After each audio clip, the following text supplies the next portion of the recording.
Métro à gogo.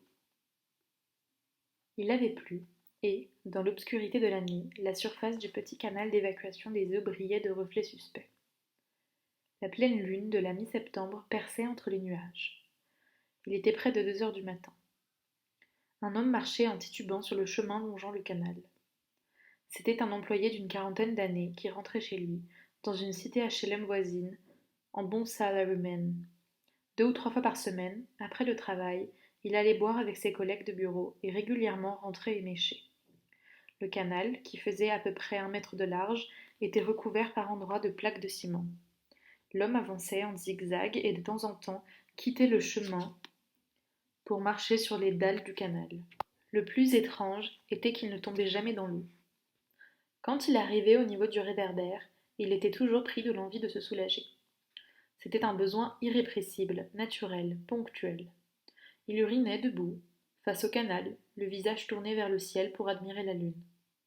De sentir ainsi sa vessie se vider sans contrainte lui procurait une profonde sensation de bien-être et de fraîcheur. À 2 heures du matin, l'endroit était désert, et dans le silence de la nuit, il avait l'impression d'être le seul homme de l'univers. Ce soir-là, comme d'habitude, il s'arrêta, leva la tête en direction de la lune qui flottait dans les nuages, défit les boutons de sa braguette et se mit à uriner lentement en entonnant une marche militaire. En avant, hommes et chevaux, la Chine nous attend, en avant, en avant.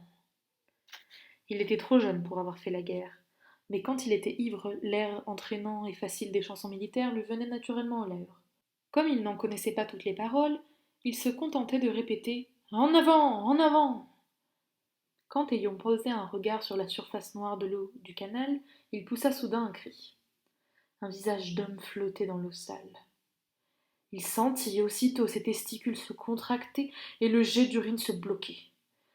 Un cadavre flottait dans le canal. J'ai soudain vu, dans l'eau trouble, une tête qui me regardait en rigolant, expliqua-t-il peu après au policier. Sous l'effet de la peur qu'il avait eue, il exagérait. Le cadavre, bien sûr, ne rigolait pas, mais il était vrai qu'il n'avait aucune angoisse sur ses traits et qu'il donnait une étrange impression de sérénité. S'il n'y avait pas eu la plaie causée par un coup de couteau dans la poitrine, on aurait pu croire à un suicide, calmement et mûrement réfléchi. Non seulement la blessure avait été mortelle, mais il était clair qu'il s'agissait d'un meurtre.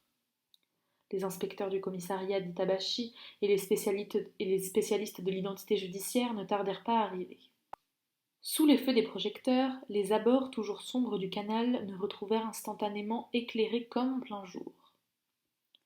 À voir la façon dont il est habillé, c'est sans doute un petit employé, grommela l'inspecteur Ueda en jetant un coup d'œil sur le cadavre encore trempé. L'homme, en effet, ne payait pas de mine.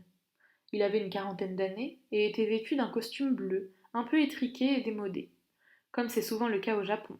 Un nom, Fujiwara, était brodé sur le fil d'argent à l'intérieur de sa veste, mais le prénom était décousu. Regardez ce que j'ai trouvé dans sa poche. Un des spécialistes de l'identité judiciaire tendit un bout de papier mouillé à l'inspecteur Ueda. C'est étrange, fit le jeune inspecteur Inoue. On dirait un ticket de métro, mais il est 2 fois plus grand qu'un ticket ordinaire. C'était pourtant bien un ticket de métro, plus grand que les tickets usuels avec une carte de réseau intramuros de Tokyo imprimée au verso. C'est un laissez-passer, expliqua l'inspecteur Ueda à un jeune subordonné.